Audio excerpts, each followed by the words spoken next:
Saya berharap semua pihak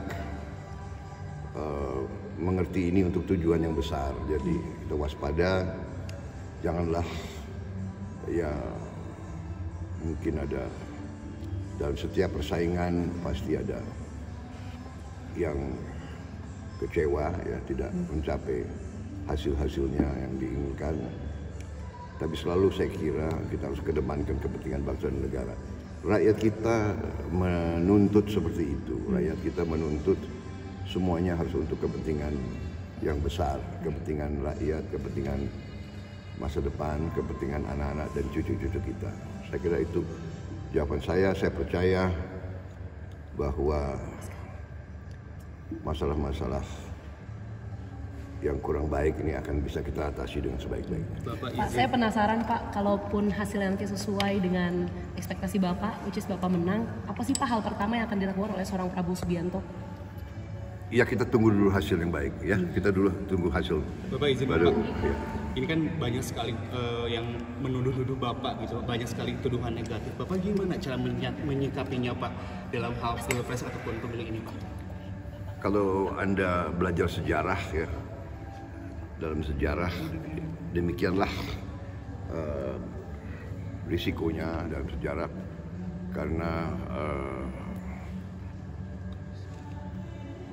pergantian pimpinan di setiap tempat mengandung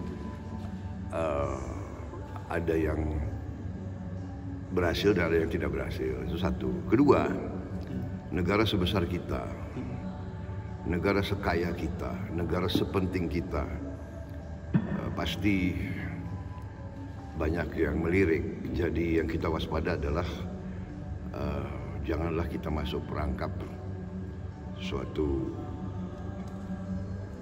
permainan-permainan besar ya. Jadi ini selalu dalam sejarah terjadi.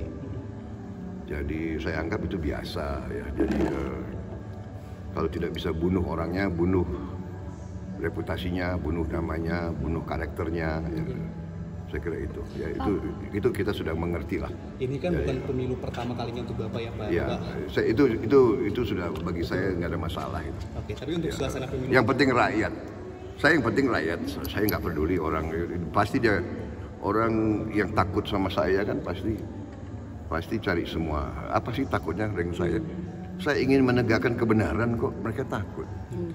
Saya ingin hilangkan korupsi mereka takut. Saya hilangkan rakyat saya sejahtera. Saya ingin rakyat saya tidak lapar. Saya ingin tidak ada orang usia 70 tahun masih narik becak. Itu keinginan saya, apa yang ditakuti?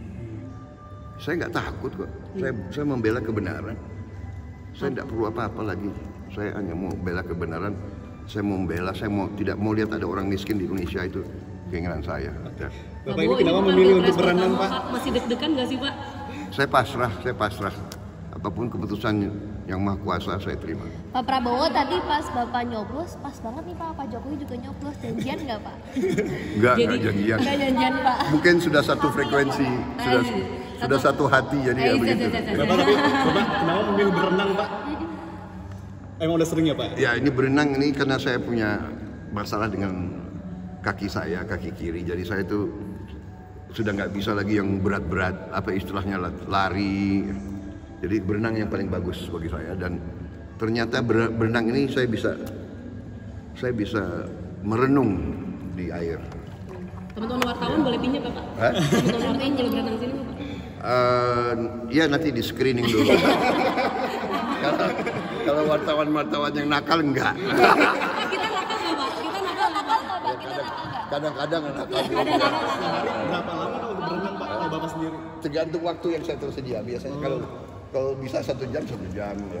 Tapi kalian ganggu saya ya nggak bisa. Aduh. Kenapa? Strategi untuk mengawal proses perhitungan suara gimana? Saya percaya dengan kekuatan rakyat. Ya. Abis ini rencananya kemana Pak?